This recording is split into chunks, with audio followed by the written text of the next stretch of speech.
Welcome to this month's Market Update. Let's take a look at residential real estate activity in your area during the month of October.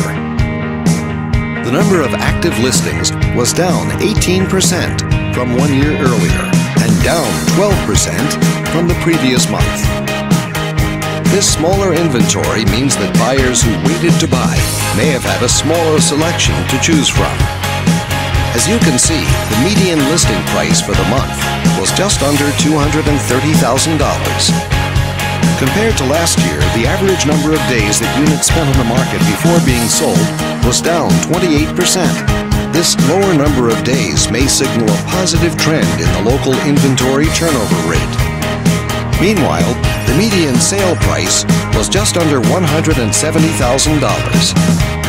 Overall, the number of units sold increased 39% year over year and increased 31% month over month. These figures may indicate that buyers have been taking advantage of competitive pricing and interest rates. Thanks for watching. We hope you use this information to make smart, informed decisions in your upcoming real estate transactions. Feel free to contact us for more information or further assistance.